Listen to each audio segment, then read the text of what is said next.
In today's video, I'm going to show you how to fix Photoshop drag and drop not working.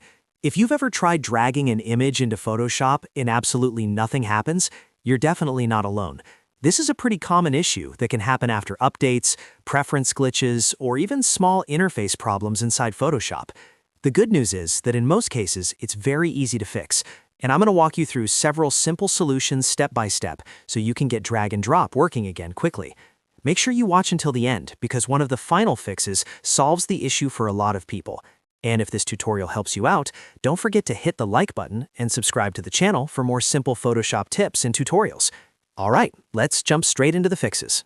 The first thing you should check is where you are dropping the file inside Photoshop. A lot of people drag an image into the Photoshop window but accidentally drop it on the toolbar, the top menu area, or another part of the interface. When that happens, Photoshop often ignores the action and nothing gets imported.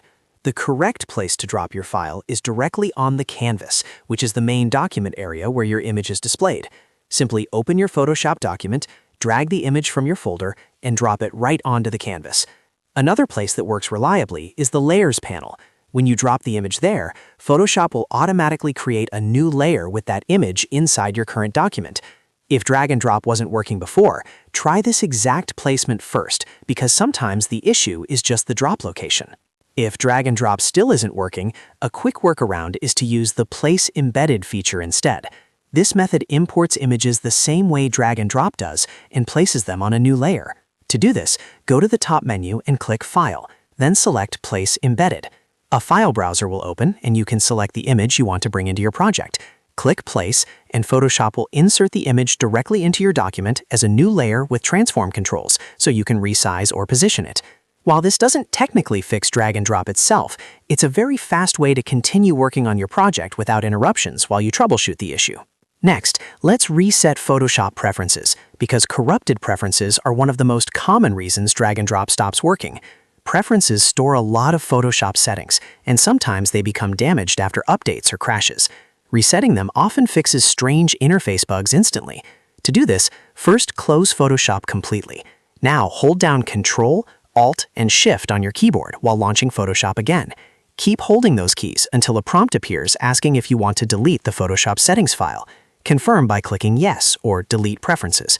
Photoshop will start with fresh default settings, and in many cases, drag and drop will immediately start working again. Another thing you should check is whether your Photoshop version is up to date. Outdated builds sometimes contain bugs that affect basic features like importing files. Open the Adobe Creative Cloud application on your computer, go to the Apps section, and look for Adobe Photoshop in the list. If an update is available, click Update and allow Creative Cloud to install the latest version. Once the update finishes, reopen Photoshop and test drag and drop again. Many users find that simply updating the software fixes the problem right away. If the issue still continues, the problem might actually come from Windows Explorer rather than Photoshop itself. Sometimes the Windows drag system glitches and stops communicating properly with applications. A quick fix is restarting Windows Explorer. Open Task Manager, find Windows Explorer in the Processes list, right-click it, and choose Restart. Your taskbar may briefly disappear and reload, which is normal. After that, try dragging the image into Photoshop again. If that still doesn't work, restarting your computer will usually reset the drag behavior completely. And that's it. Those are the most effective ways to fix Photoshop drag and drop not working. One of these solutions usually solves the issue in just a few minutes. If this video helped you, make sure to hit the like button and subscribe for more quick and easy Photoshop tutorials. Thanks for watching, and I'll see you in the next video.